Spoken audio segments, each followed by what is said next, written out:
what's up, Team Takeover? This is Sean Sinha with one of the best referees in the MMA game. Mr. Rosenthal, how you doing today? What's up, man? How's it going?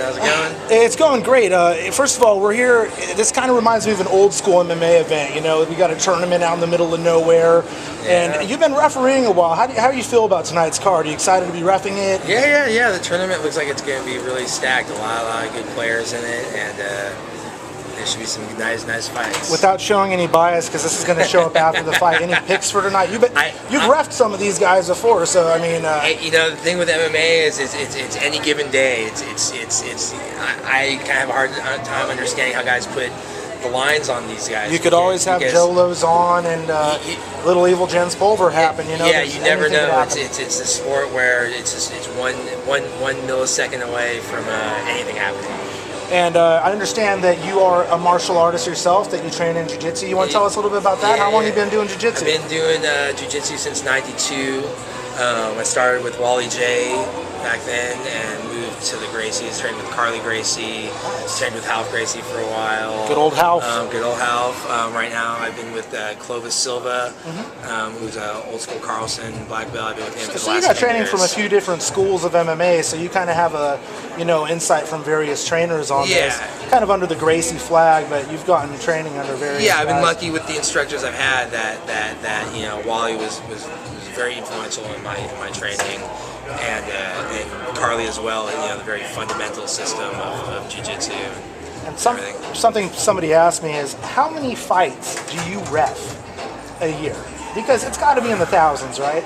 No, it probably used to be, but over the accumulation of everything, I'm 3,500, maybe more. I don't know. Honestly, I kind of lost count. Wow, it's that's a lot of fights. This guy's been in the ring a lot. It has been a lot of fights. There are shows back in the day. You do 20 fights in a night by yourself. So. Something that I look for, and I really hope happens, is maybe some.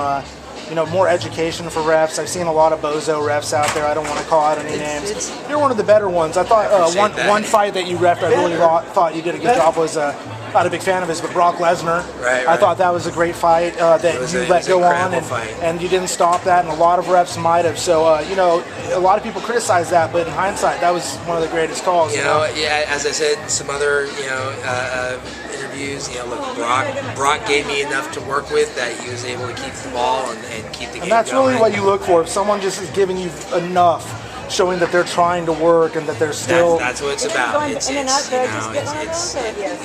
a rough game, and there were moments there where I was literally just about to step in, but when I would give him the command, he would give me something to work with. Yeah, and hearing that and knowing that he's cognizant to your saying, "Hey, do something," and he does it, means he's still there at least. And Shane is an incredible fighter, and just a complete beast. Oh yeah. And to do what he did for that first round, he just he manhandled him. Yeah, I mean, it's pretty incredible. Shane had a little bit better cardio or whatever happened to him. It might have been the nerves. I think he got like an adrenaline. Yeah, I don't believe it was the cardio. I think it was adrenaline for him. He thought he had won the title. He was there, and he was like, "I'm finishing it," and he blew his load. He put so much out. He maxed himself. This was just what I saw. This is my opinion of what I saw, was that he maxed himself out. Everything he pushed the throttle all all the way to the red line and burned the engine out. But I know some people said that his cardio is questionable and stuff. And I'll tell you, if you ever watch the way he trains, you'll understand that cardio. This guy knows, people. He's been there. Cardio all is you not forum an talkers, issue. he knows.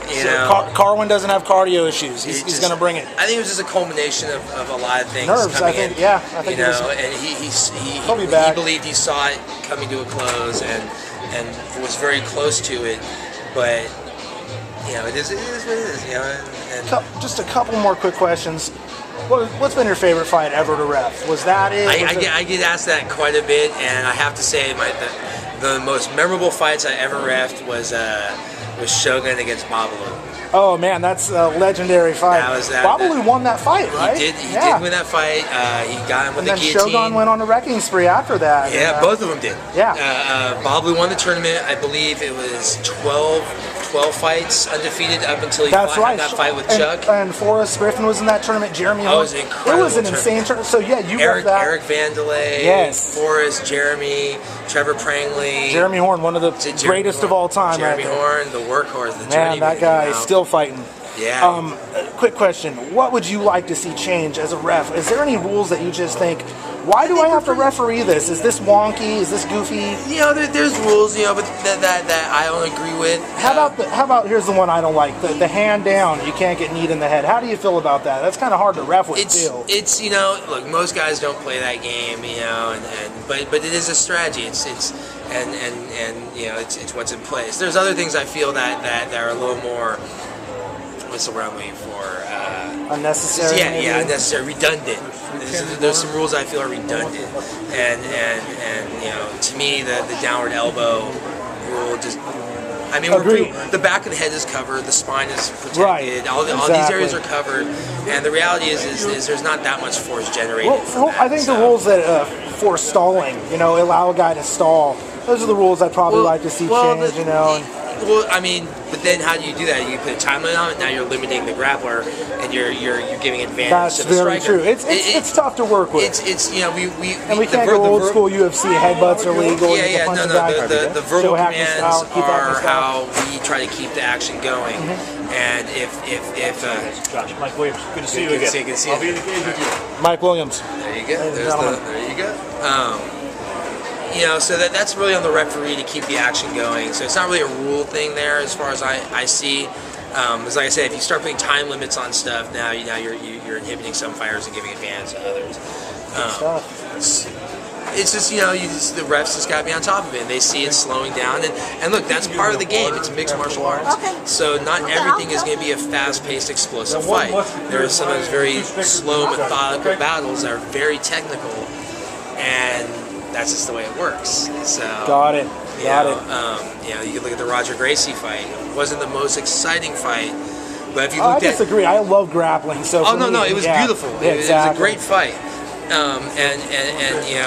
But as far as a general fan, it may not have looked at as the most exciting. I don't think the general fans think Jiu-Jitsu is aesthetically pleasing. Exactly. I could watch Jiu-Jitsu. I watched Abu Dhabi grappling championships, and you know, and that stuff to me is entertaining because I've done judo since I was 8 years old. So you understand. As someone who's done martial arts, and I'm sure for you did martial arts before MMA had made. A lot of guys I think now see MMA and they're like, oh, I'm going to go do martial arts. For me, it was like nice to see what I had done as a kid legitimized, you know, in a major way. For like a lot of these judo guys, like Akiyama or Carl Parisian. They push the envelope of their sport to do this. Exactly, you know? And I think that really gave recognition to, and I think that's been one of the best parts of MMA is giving recognition back to these martial arts, like jiu-jitsu and judo and everything, boxing. It is martial arts, and you know, but all of this has been foretold already. You know what I'm saying? If you read Bruce Lee's The Tao Jeet Kune Do, he talks about that there will be tournaments of all styles, and a singular style will develop from that, of techniques that work and don't work. And that's what we're seeing right now. Exactly. We're a big part of one of the biggest things ever to happen to martial arts. This is the most. This is the fusion of martial arts. Every good aspect of it is being fused. And right now we're seeing some great fighters. In 10, 20 years, you're going to be seeing guys. It's like skateboarding. You know, when I started skateboarding, if you could ollie up the curb, you were it, man. You know what I'm saying? It was like, ooh. I mean, back in the day, Hoist Gracie's jiu-jitsu and MMA was like some of the best. And he wasn't even the best Gracie. He had decent jiu-jitsu. Yeah. And it's just evolved so much. All the martial arts have. So. And then the kids are learning it at a younger age. And you know, I'm saying, like the skateboarding. They're 3 years old going into the gym. You got an 8-year-old doing all these crazy kickflip tricks, and that weren't even around when I was skating. You know, but when we thought that was cool, but that was the beginning. And then this is where an 8-year-old is because they see it and they adapt to it. And so now kids are being taught mixed martial arts, you know, as a system, you know, which is good and bad, because I believe that they're not getting the gist of everything. They're getting the bits and pieces, but still they're going to progress, and it is going to become its own thing. Well, it's been great talking to you, Mr. Rosenthal. Let me go ahead and switch the camera up here. We'll edit that footage of my finger. One of the best referees in the game, Team Takeover. This guy right here, Mr. Rosenthal. Thank you. Much respect. Thank you very much.